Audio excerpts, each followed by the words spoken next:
All right, welcome to our Copilot news show number 3.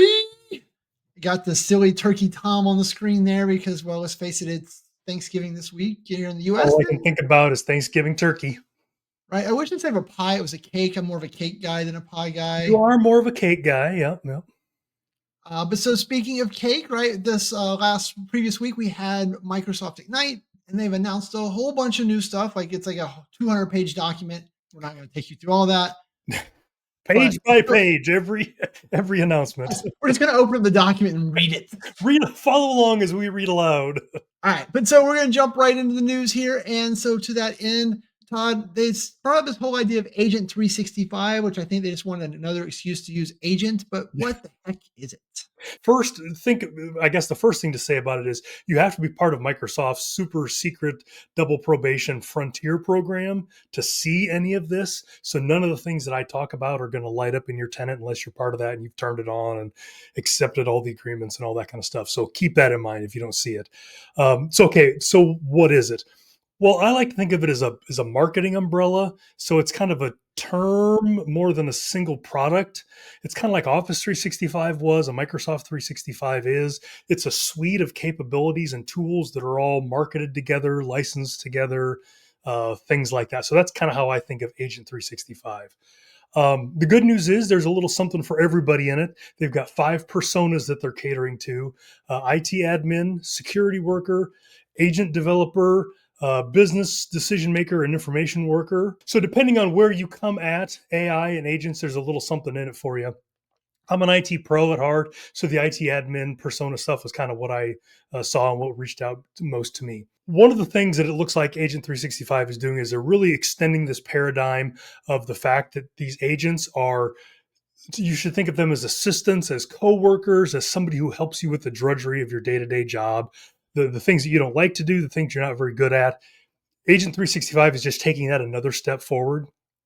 So for IT pros, agents are now kind of looked at like users are. So they can be created like a user. They can be copied from a template like a user. They can be decommissioned like a user.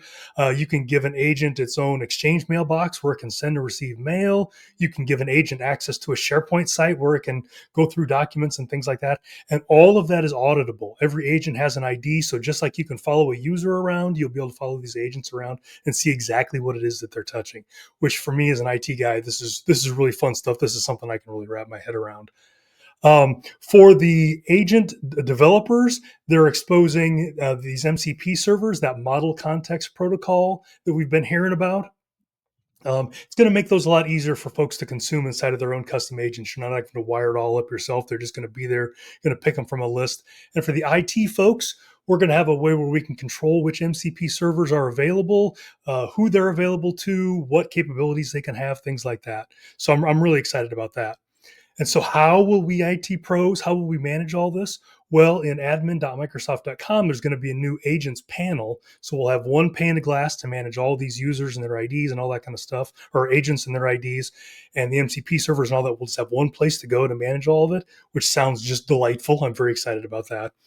And then one piece that's kind of cool, we're going to talk a little bit about this later, is this idea of work IQ. And this is, I kind of think of this as if Graph and AI had a love child, it would be work IQ. So it's got all of the context about you that Graph understands, who you work with, who you work for, what department you're in, things like that. But it also understands AI context about what you do, how you do it, what things you've worked on, stuff like that. And so it's going to, number one, I think it's going to power a lot of what Microsoft's, we're going to talk about different agents later in the podcast. It's going to power a lot of what Microsoft is using for their application agents, but it's also going to be exposed to those agent developers, and they'll be able to use it in their own custom agents as well. And it'll be all security trimmed and things like that. So I'm really excited about how Work IQ. I love the Graph. I love AI. So seeing how those two things work together is going to be very exciting. Yeah, it'll be interesting. And I can say that the MCP stuff, right? Because I'm the agent developer of us. Yep. I went and played with those earlier this week. They work well straight out of the box.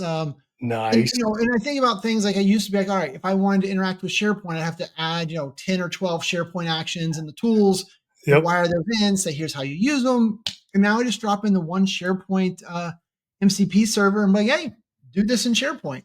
And it's like bingo, bango. So I need to write an agent that does some stuff in SharePoint, and I was trying to remember all the different steps and the things that I need to add to make that work.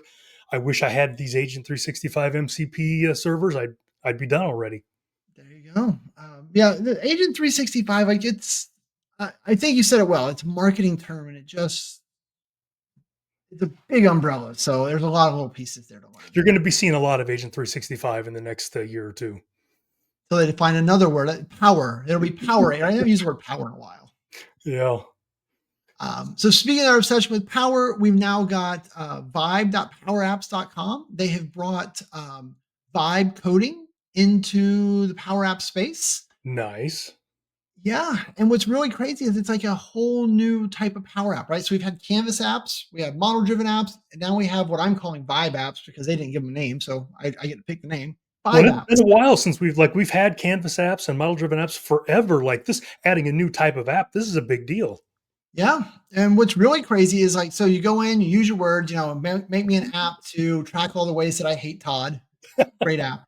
And then, it goes, it's like, oh, yeah, I built a lot of those. And so it says, okay, here's the user roles, here's the data tables, and I'm going to build an app. And it builds an app. It writes, hundreds of lines of React code to do this. And then you can validate, right? Like, all right, I feel like you got the right thing going on here. Look at the data structure. It's all built in Dataverse. So check out the relationships, the tables, all of that. And if you're happy with it, you can hit go. If you're not, you can be like, oh yeah, the whole vibe coding thing. You'd be like, oh, change the button that says, yell at Todd, right? Change that one to yellow because yell and yellow go together, right? Oh, I'm such a dork. Anyway, vibe coded apps, very interesting twist here from Well, and I Power like App. how they're just making it easier and easier for folks to get into Power Apps. Not that it's ever, the barrier to entry has never been really high, but they're just making it easier and easier and easier. And I like the whole just use your words to write the Power App. Something I tell my kids all the time when they're throwing stuff at me. Right? Like, yeah, I feel like I'm talking to kindergartners. And speaking of easier and easier, right? They'd also previously, a couple weeks before that, announced in the M365 Copilot that it now has an app builder agent and a workflows agent. So both using your M365 Copilot license that allow you to build an app or a workflow on top of the Office 365 stuff. Same underlying structure, really, but completely abstracted from Power Apps, was creating these vibe coded apps. So there's other ways to vibe code apps as well. Like you said, just keep lowering the bar, let as many people as they want build apps and workflows as well. It's so impressive because when you think about all the stuff that goes on in the background of building a Power App, especially the complicated ones like you do, there's so many moving pieces. And now again, you can just explain what you want the app to do, and it exists. It's just amazing. What a time to be alive. What a time. And so now, I can build myself apps pretty straightforward. But they've also said, hey, Shane, you spend too much time working in Excel, Word, and PowerPoint. And so now they've rolled out these agents inside of those. And so you've kind of looked at those a little bit. Like, what are you seeing there with these new Office 365 in-app agents? I don't even know what you call them. Yeah, so I don't know what their names are either. We'll have to come up with a name so that Microsoft can use it.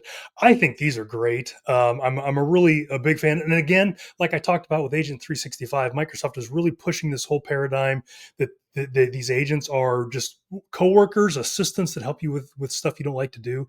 So examples they give are like Excel agents, or help you clean your data up. They'll remember business processes that you use repeatedly and help you work your data through those. The Word agents will take your structured, or help you create structured documents. So if you're always creating a statement of work or something like that, that's something that we do in the consulting business. It will understand that you're doing that. It'll understand how you've done it before and help you do it in the future. The one I'm the most excited about is the PowerPoint agent.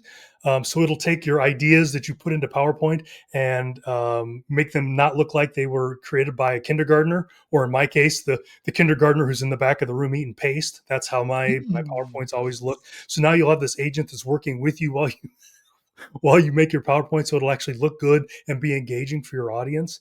I think Microsoft is really hoping that these will kind of make agents accessible to the end users and the power users, and so they'll be more understanding and accepting of AI in general, but also kind of prime that pump a little bit and get people thinking about how they can write agents of their own to do other repetitive tasks. So I think these are going to be really huge. If Microsoft can deliver on the promise, I think there's going to be a lot of good stuff coming out of this. So I actually on Wednesday got to try one of them out. So I was teaching a Oh, class, and so the Excel agent, right? So you can only get to it. You have to go into Excel in the browser. You have okay. to go to add-ins, add the Excel Labs add-in, and then you have the agent. And so they gave me one of their spreadsheets of a bunch of information that they've compiled over time around some savings for their customers, and it was kind of a hot mess, right? It was broken up by month, but then they put summary rows in the middle of the table, but for every year. So the Okay. normal tools couldn't handle it because it wasn't a proper table. Sure. So I just opened it up and I said, "Hey, agent, here's my data. I want you to analyze the trend of one of the columns by year, right? The data is by month with weird breaks in it." And so it probably thinked, I don't Thinking. know, thinked for about 3 minutes, but it built a complete dashboard with new calculations, new formulas. It summarized all the data by year and then created them two different charts of this output. Like it was a week's worth of Excel analyst work done in 3 minutes and one sentence by someone that can barely spell his own name. It was impressive. Can confirm that's English is not your primary strength. No, that is amazing. That I'll have to take a look at that. You'll have to show that to me sometime. That sounds pretty cool. It was very interesting for sure. So then we had that one. So how about on the SharePoint OneDrive front? Like those guys, I didn't hear a Well, lot. so you No, know the old saying, "No news is good news." Well, if that's true, then I have great news for you because almost no news about SharePoint and OneDrive came out of Ignite. I went through the session booklet, and I think the word SharePoint showed up 3 times. And maybe one of the sessions was this is not about SharePoint. I don't know. There's almost nothing there. That's not where all Microsoft's love is going right now. It's all going towards Copilot. Um, but I did read through the sessions and look at what came out and look at the stuff in the book of news, and it's really all stuff that we've seen coming down the pike already. So things like the knowledge agent, um, being able to understand metadata. So it was always able to create metadata, but it never understood metadata. So now the SharePoint knowledge agent can do all that. Um, Again, the So, knowledge agent is coming. I think it's GA now, but they're still kind of working with it.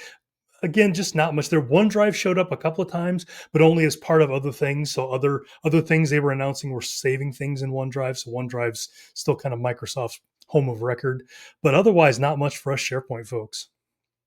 but it's not that they've stopped investing in SharePoint, right? It's this they're really focused now, as I understand it, on making sure SharePoint is the ideal back end for all this Copilot and AI stuff. So Yeah. they're doing a lot. They're just not doing a lot of fancy features that were, Ignite show ponies, I guess is probably a way to think about it. Yeah, and I think that's part of it is we're not in this thing where we're in 3 year, 1 year cycles anymore. Things come out all the time during the year for SharePoint and everything else, but we just find out about it. There just wasn't anything that rose to the level of all the crazy things that they're doing for Copilot at Ignite. So I get it. Gotcha. And so the last announcement here, I saw that, as part of enabling some of the other stories, I think they've added to the Graph API, which I always associate with SharePoint, but it's not SharePoint, but I associate it with it. Right, they've Right. added to the Graph API the ability to query Copilot, and get responses from the Copilot, especially that SharePoint content via the API there. So I don't know. I feel like that's another one of those things that like no one thinks is a big deal, but I feel like is actually a pretty cool thing that they've done. Yeah, so I thought it was a pretty cool deal when I read about it. For me, the graph is like for those of you that haven't played with the graph, it's where everything's stored. It's the one place Microsoft has said if you go to the graph, we will make sure that everything is up to date. If it's Exchange or SharePoint or whatever, and now Copilot is in there, so now we have the ability to use graph calls that we've been using forever to do different things. Now we can use this to talk to Copilot. So I know that just earlier this week, I was talking to somebody and they were writing some Exchange stuff. and there's some exchange things that you can't tweak in the graph. And this was a developer, and they're like, the graph should do everything. Like there's everything should be in the graph. This should be the, if you've got enough skill to query the graph, you should be able to do everything that you can do in an application. And so I think of this as just one more layer of that. There's, for those of us who can get into the graph and make use of it, now we can do things with Copilot. And I like the examples that they gave on the web of, going in and looking at documents inside of SharePoint and retrieving information about them, things like that.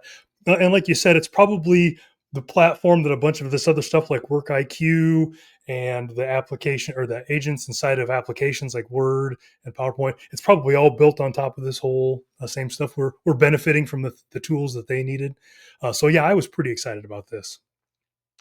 Very cool. All right. Well, I feel like that is more than enough for today. So Yes. appreciate all of you hanging out with us. Remember, if Thank you you. want to get this via a email newsletter, or we have a full blog post with more details and links, all of that, you can get to it down in the description or the little QR code that I probably put on the screen there. So check that out. And Todd and I will be back the next time that there's enough news that is worthy of news. Always so much news. Good seeing you.